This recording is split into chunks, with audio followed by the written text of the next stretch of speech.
Welcome to Artists in Residences, the Westport Library's virtual artist series. I'm Carol Erger-Fass, exhibit curator at the library.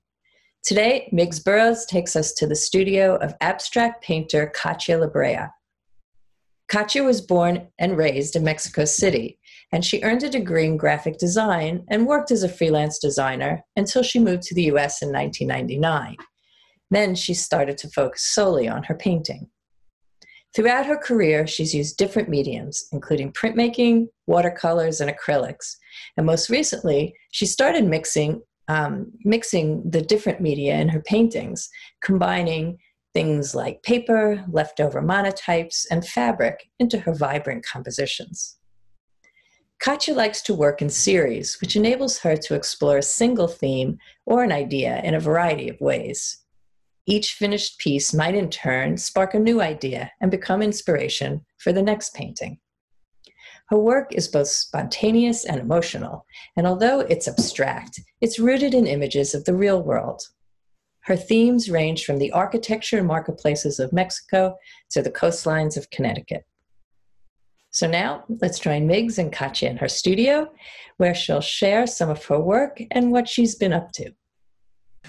Well, thank you, Carol. I've been aware of Katya's work and admired Katya's work for a long time, as she is a member of the Artists Collective of Westport, and I've seen her give talks and seen her work. And my own personal response to her work, which is very strong, because I used to be a pilot, and I marveled at how different the world looked from up there, from 5,000 feet or whatever.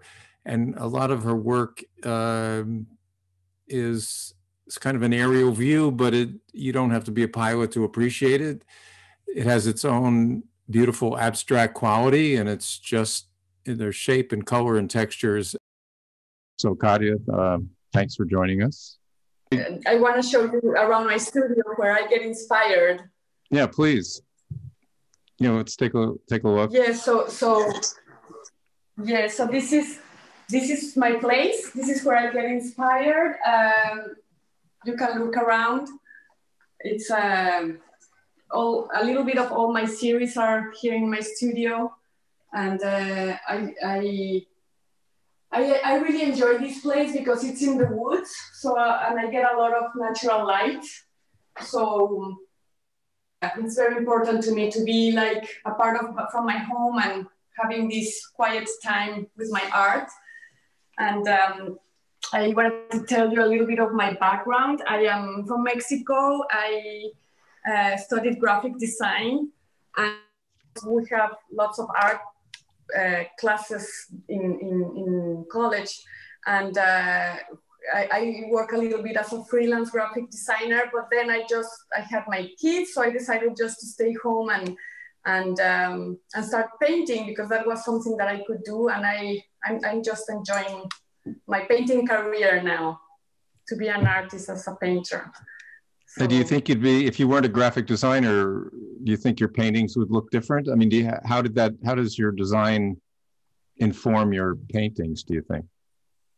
Well, actually, my first paintings were more like copying from a photograph. Like, for example, because I love photography too, so I would take photographs in my trips and I would just copy the photographs just like that.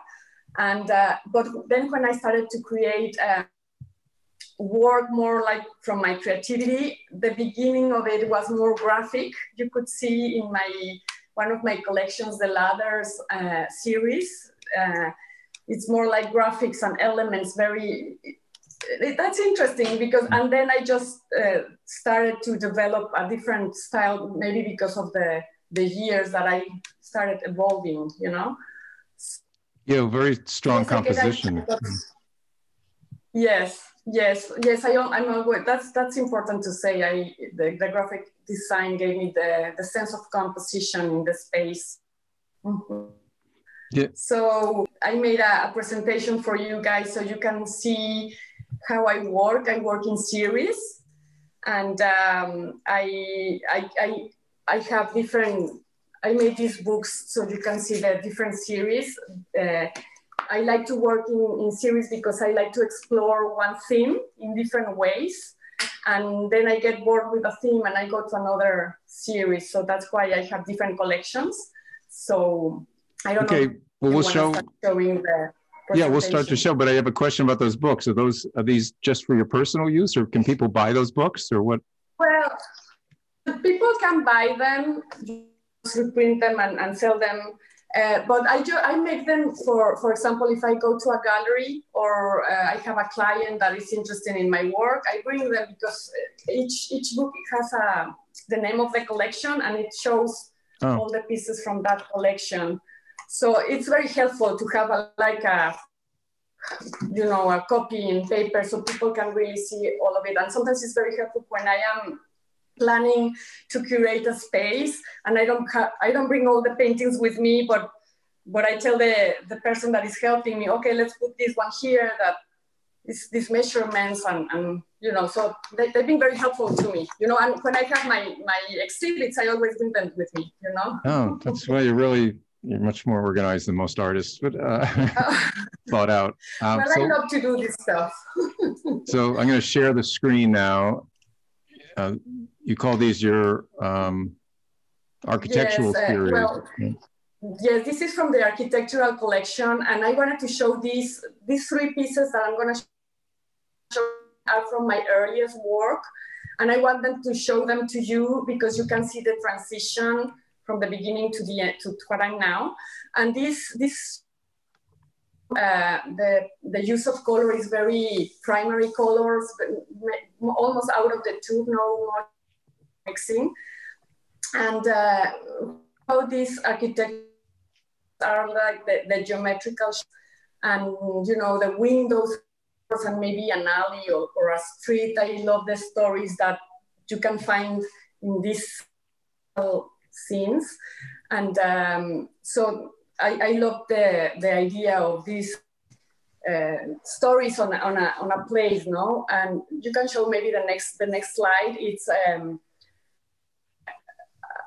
a scene of a city. Well, you can show the next slide, Mix. It's. Are you seeing that, or did I jump ahead? Can you hear me? No, the thing is that I just see one of the slides. This is the this is the vertical. The vertical one, the cityscape. Yes, that's the name of San Miguel, and it's the first of the pieces. But the third slide. Mig, sorry to interrupt you. I think I don't think presentation view, which might be the. Yes, I can see it. The first one. We're seeing the deck from PowerPoint. Yep. Yeah. Now. Is this better?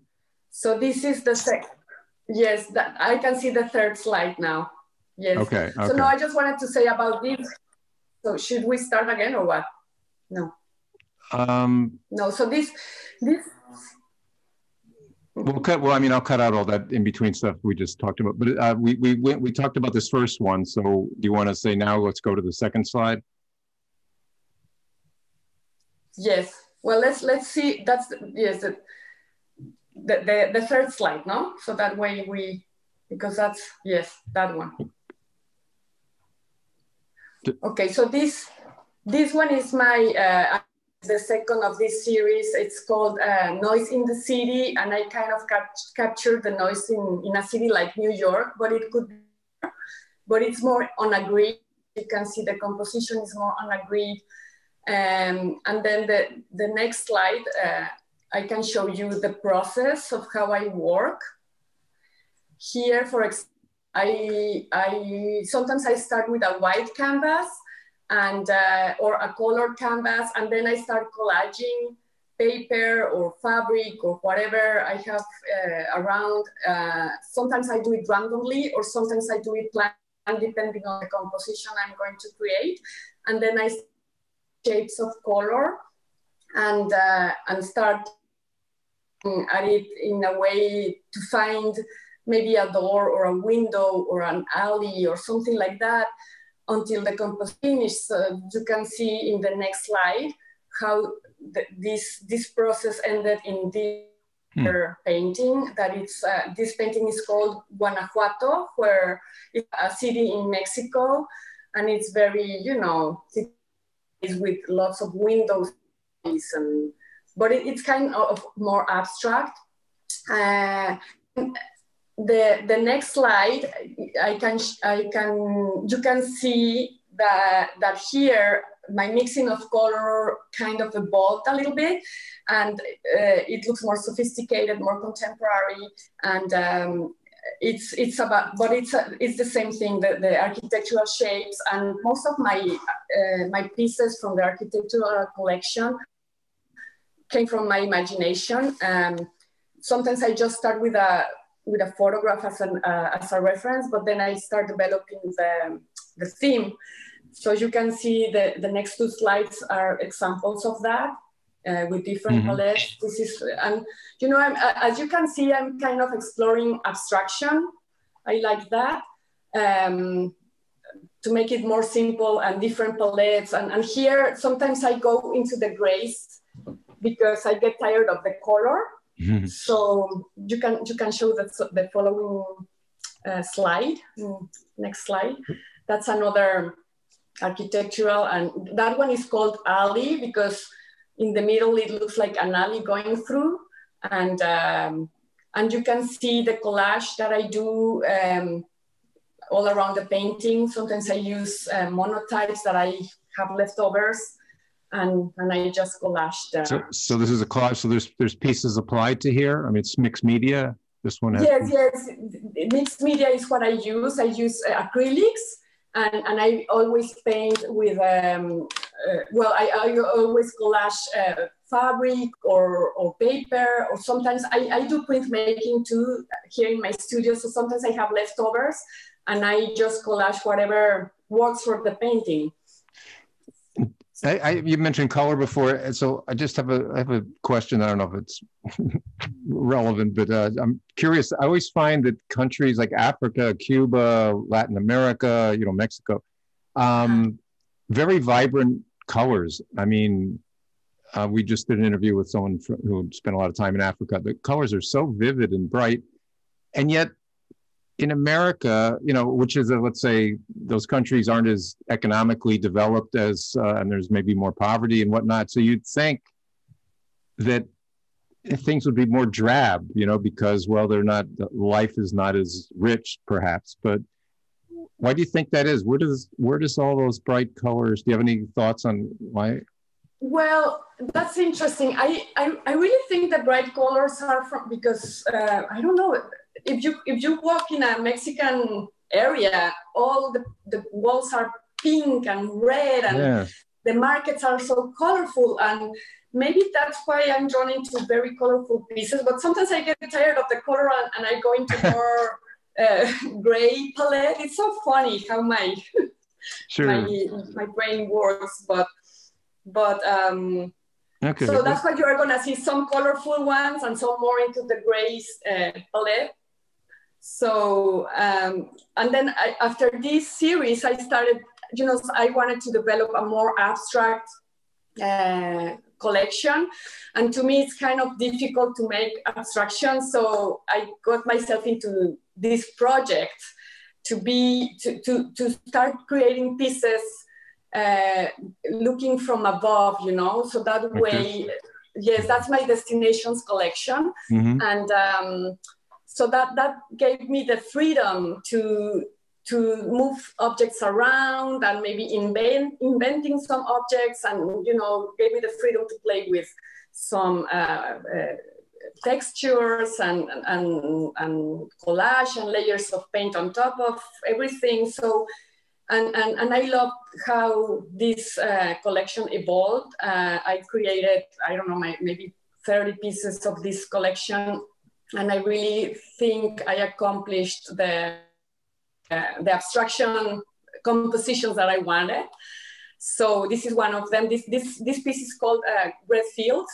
And it's funny because it started with a red, like the idea of having a red painting, but then the red didn't work very well in the whole painting. So I added that green that you can see there. So everything starts evolving. It starts with an idea, maybe using a reference at the beginning, but then depending on the composition and how it starts developing, it can change completely from the photograph. So I start working on with my own imagination. So then the next slide, you can see the difference of color. This is more into the grays. So maybe previously I made like 5 colorful ones, and then I started making some gray ones like this one. And this one is called Village Fields, and it's the sensation of an aerial view from like when you're on an airplane and you see below. This is what you see, and I like to play with little roads here and there, and you see, texture. I love texture. That's what the collage gives me. All this texture that my paintings have. Yeah, they're not just solid blocks. But I'm curious, have you been up in a small airplane, or do you use photographs, or it's all your imagination of the aerial view? The aerial views, I usually get them from Google. I Google aerial views, and sometimes I crop from an image that I see, but maybe just one little piece of the image is what interests me. So I crop that little area and I create a painting out of it. But yes, this usually and sometimes after I developed a few of those from maybe a photograph, some of them I developed from my imagination, because I'm telling you, this kind of abstract work or aerial view project gives me the freedom to explore that, and to invent an object here and there. So I like that a lot. And then the following slide, you can see another piece of, this one is called Marina. So I made a lot of marinas, maybe because I'm here in New England and there's a lot of marinas everywhere. So I kind of like to develop this theme too. This one has a palette, a little bit of bright colors, but it's more into the grays and more pastel kind of colors.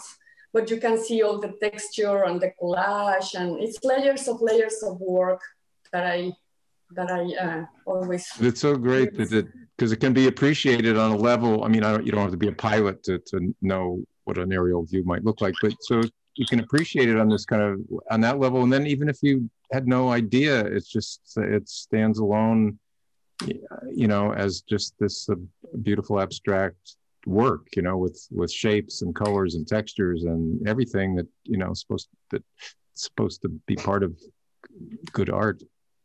Yes, thank you. Yes, and it's always very nice for the viewer to listen the story behind it, right?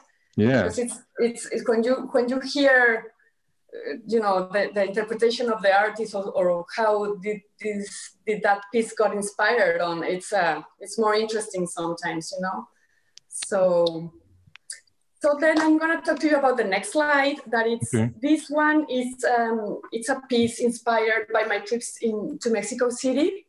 The name of this piece is Streets of Mexico, and I created 12 by 12 small pieces that I use them as studies at the same time, but it could be a painting itself, all of them, or maybe making modules of 4 or 3 or 5, whatever you want. But what I do here, this piece was developed because, the idea was like in Mexico, when I was in the car, I was capturing scenes with my iPhone of the Mexican streets, and I wanted to create those little Mexican scenes that I saw on the streets, and that each little square it's a scene that I saw with my camera. And what I do is because they are small pieces, so I consider them a study. So if some of those little studies work to make it in a large scale, I go large. For example, the next slide, I can show you that. Mm-hmm. Yeah. On that little piece, I created that large one, and sometimes it doesn't work exactly the same way in small and large. So you have to change a little bit the composition, or you can flip it as I did there, because it worked more that way. So it's an interesting. Have you ever done a painting, like let's say like this one, and then, you haven't signed it yet, and you turn it, 90 degrees this way, then upside down, then this way, and then actually change because it works, good composition should work in any direction, right? It shouldn't matter. Yes, that's true. That's very true. And I do, I decided to sign my paintings on the back of the canvas. Oh, okay. So that way it doesn't matter where you put it on. So that's smart. And yeah. that way, because I don't, for some reason, I don't like to see the signature in the front. I always made it very little and very, I kind of camouflage it with the background because I didn't want it to look like a big thing to distract. So I decided just to sign them in the back, so you can hang them however you want. Yeah. So the next slide. The next one, you want me to go to the next? Yeah. Yes, the next one is, I wanted to show you because it's from the same small one. It's inspired in the same small piece, but it's a completely different palette of color. And you can see the composition change a little, actually a lot. You can see both, and they are very different paintings. But it's how I get inspired sometimes. From my little studies. Mm-hmm. And that big one. It's a 48 by 48. So. Oh, right. I'm just curious. I'm looking into some detail. I don't know if you can see my cursor, but up in the big painting, sort of above the middle and the right, there's these curly patterns. It's in a gray box, and then there's a little blue line next to it. But these little, is that printed or painted? These little. Yes, actually, let me show you. These wooden blocks I found in an antique store in Stanford. Oh, okay. And I don't know if you can see the texture of it. Yes, see? Perfect, yeah. So sometimes I print paper. I get nice paper, and I just print it, and I make my own, collage paper for my paintings. I have here. Let's see. Here. I'm sorry. It's all right. Here. Oh, there it is. Yeah, those are the pieces. See? Yeah. This is the block, the wooden block, and this is the paper. So I just cut pieces of paper and I collage them, and this is very cool. Yeah, and I'm sorry, I missed. Where did those blocks come from? Do you make them or you find them? No. I found them in an antique store in Stanford. I guess they use them for printing. Fabric. Printing fabric or printing paper. I don't know. Oh, sure. No, that's fascinating. I never seen anything like this. Behind, you can. There's like a handle. Yeah. Like this, and then you just print. Very cool. Cool, right? Yeah, I've never seen a block like that. I've seen, wood cuts and linoleum cuts blocks for art, but I think that's great. Me neither. I found them and I thought it was so cool, so I used them to make my own paper. Yeah. Okay. Should we go back to the presentation? Okay, so let's move to the next one. The next one, I just wanted to show you that from the same collection of 12 small pieces, I picked that little one that has the arrow, and I created the next one, the next slide, that it's like a flower market that you can see. It's a completely different painting, but I took it as a reference, and that opened the door for a new collection, my markets collection. Okay. So that's how I'm telling you, I get tired of one theme and I go to a different one. So in this market collection, it's very, very important to me, this collection, because it's part of my culture, and I wanted to bring this theme to the US, to show the viewer the noise, the colors, the movement, the colorful markets in Mexico City. So you can see here how I use a lot of fabric and paper and layers of color, and at the end I like always to add a little bit of line on to make it interesting, to show a little bit of the drawing, and sure. So this is one of the market scenes. so much energy. No, yeah, like a marketplace. There's noise, there's people, there's movement, and you somehow able to convey all that. Yes, yes, I love markets, and I really appreciate that more now than when I was living there. But well, here I wanted to show you how from a big painting, I find another interesting painting by cropping a little scene that I am interested on, and this is an example of that. So from my own paintings inspired me to create new paintings. So you really have an endless supply. If you stop painting today, you'd probably have enough paintings for the next 10 years. You just take pieces of your own yes, painting. I have plenty of work to work on, plenty of paintings and ideas to work on, yes. And this one could be a still life, really, so it could be, actually that one I put it into my still life collection, but it came from a different painting, the idea. This one is called watermelon, because that shape in the middle looks more like a watermelon. And it's, I think it was a cool painting, full of color. Okay, so go to the next one. The next one is just another market scene. And as I was telling you, full of things and noise and people and baskets and messy. But you can see behind the architectural element that I always drawn into. But I wanted to create a market next to the buildings, Yeah, the contrast of the gray buildings and all the bright market. And is this the first painting I've seen so far with people, figurative figures of people? The market doesn't have lots of figures. Few of them have like just the suggestion of a person, but I have another series that is about figure. But I wanted to give more importance to the market than the figures here. And this piece is a big piece. This is a 60 by 48. Oh man. So, but from this painting, I created another painting. So you can see it in the next slide. From that little area of that big painting, I created that completely different new painting that it's a still life. And actually it's this one. I don't know if you can see. Well, do you want me? Yeah, let me go back to your studio so we can look here for a second. Oh, I'm sorry. No, that's all right. Yeah, no, that's good. Yeah. But you can see the size of it, I'm curious, could you move it closer to Natalia, or Natalia get really close to the paint? People or I like to see the texture of like that, and really get to see up close and you can see the paint. I love that when you can actually see the texture of the paint.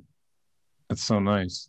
Yes, and here, let me show this.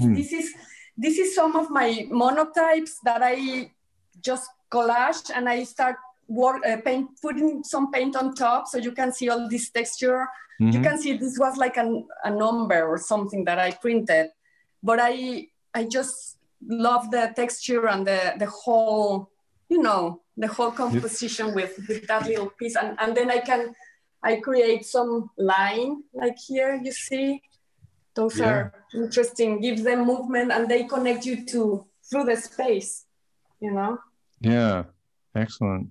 We'll jump back to this so we can see all your slides. I don't want to miss any of these. Okay, so people understand that little picture. You didn't just cut that out. I mean, you use that as a sketch almost, and then did an entirely painting. Yes, I kind of consider that a study, and then I just go big with a different canvas and create a new painting, So, well, the next one is just to show you some of my other market pieces. These were made on paper. I usually don't work on paper, but I wanted to try it.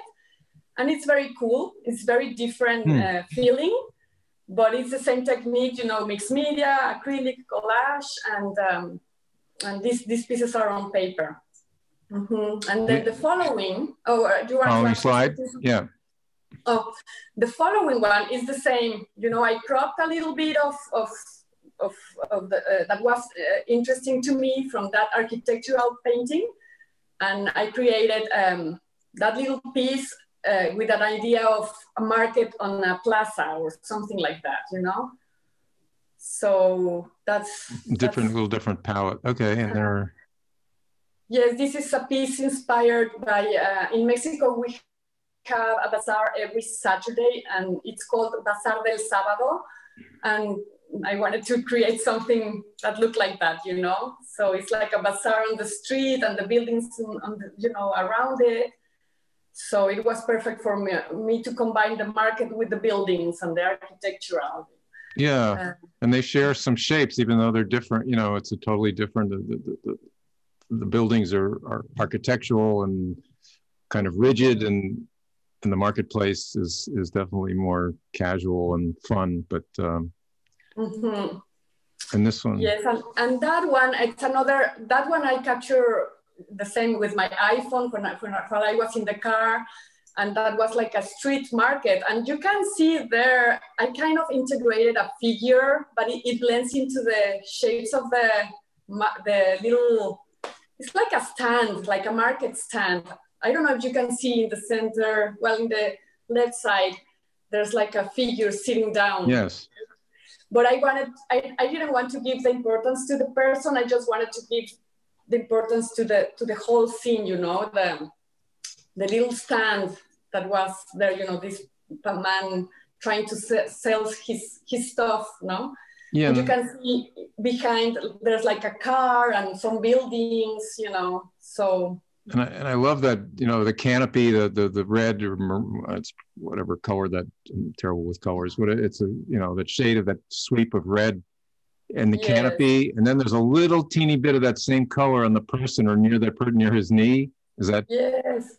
You know, it's important to say, now that you mentioned that, it's important to say that how those little details that you add, maybe on the corner on the left, or maybe at the right, or whatever, make a big difference and bring the whole composition together. You know, those little details that you notice that. So it's very cool to say that, you know. No, I love, yeah, it does hold it. That's part of, you know, it's not like a secret ingredient, but well, in a way it is, you know, I mean, there's part, you know, there's the blue of the sky, little bits of that in his pants. And there's, you know, this is all kind of, and the yellows that you use in different areas, it does pull it together. Yes, and for example, the sky, it's flat on purpose. It's just a shape of blue in flat because I wanted to give it like a resting place, you know? Because there's a lot of things going on in the painting, but that blue in a flat way gives it the resting place, you know? Oh yeah, that's an interesting way to look. Okay, well, I'm gonna come back to you now. And I just have thank you, those are excellent to look at.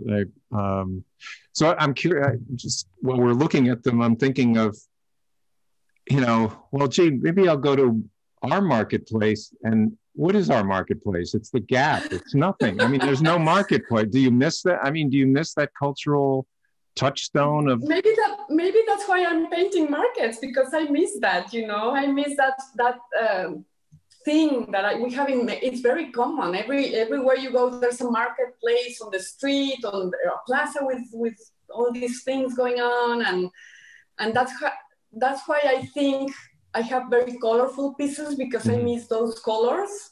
Sure. And so it's that's I don't know, it's interesting. I wanted to show you a piece that I am making right now, and it's the same idea that I took from a big painting. I'm cropping little ideas and creating small pieces. I'm going to show you that. So let me. Okay, good. There's a few minutes left. Yeah. So here, can you see? Here, this is, I don't have this piece anymore. That's why I cannot show it to you in person, but this is the piece. Actually, I think this one was in the presentation. The name of this piece is Village. And you can see how I find little croppings from that same piece. So I can create all this amount of paintings from this just one piece. And these three, my idea is to create 6 of them. I just have these 3 done now. But this is something cool that I wanted to show you, because I'm working on this right now. And you can kind of understand a little how I think. Yeah, no, I love it. So it's, yeah, anything, well, one question we didn't ask was, did you grow up in an artistic family, or are you the only one that pursued art? Well, my dad was an architect. My sister is an architect. I have a brother that is a civil engineer, so that has to do with some creativity. Sure. Another brother is an industrial engineer, so it has to do with design and creativity.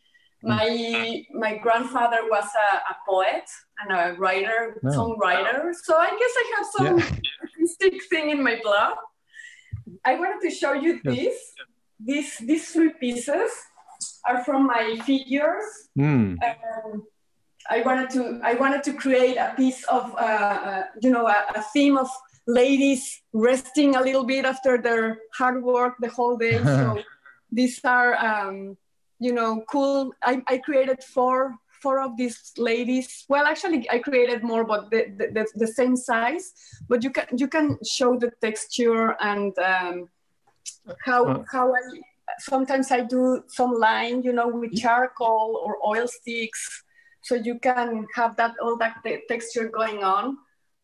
Yeah, it's beautiful. Yeah. So these acrylics, people like to know, what paints do you use? Yes, all my paintings are acrylics, and I mix with collage. For example, this piece is very meaningful to me because it's my daughter. That she used to love that little plush toy, and this is her own little drawings. You can see she made like a little story of her zebra, her plush toy. So I wanted to create a piece for life, for her memories, because it was very important to her, that little plush toy, and Sure. I think I love this little piece. That's beautiful. Now there's a lot of heart in that. Yes, and let me show you more. This is another piece from my figures collection. This is how I started the figure, just trying to do like an abstract kind of thing, just playing with geometrical shapes. And this actually represents my two daughters. This piece is called Together. You can go a little bit closer so they can see. Yeah, nice. Texture. Yeah, it shows how much really layering and work there's a lot of extra details and work. That's nice. Little pieces of newspaper, maybe? Is that what I see? Yes, these are pieces of newspaper or wrapping paper. Sometimes I don't even remember what I did. This is part of a monotype that I had. This, for example, here, let me show you here. These are pieces of monotype that I just glued there. And this is, I think I got this paper from a shopping bag at Anthropology or something like that. So for me, nothing is garbage. Everything I can use, Yeah, it's just the way you look at something. Yeah, it always has potential. Yes, and let me show you, just to finish with this. This is another market scene with it's like a fruit stand here, and these three, these three, for example, these are three small studies, the same idea of the 12 ones that I made, but I haven't made this in big scale, but I am planning to make them because I think they are good compositions that can work in large scale. So I'm gonna create those later. Well, it's great to see your process. We're out of time, or virtually out of time. So it's been so great to see your work and for you to share your process and the little the way you see things, see the world, and the way you translate it into something that everybody can appreciate. And I want to thank your daughter Natalia for being the director, or the camera person, the stage manager. So, anytime. Thank you very much. Thank you so much. It was such a treat having you here in my place. No, it's a privilege to be able to come in and spend time like this. So thank you. And I'll give it back to Carol, who will say goodbye. Okay, thank you. Thanks, Katya, for sharing your studio with us today. It's interesting that the three of us share a background in graphic design, and it's also kind of cool to see how that influences your compositions.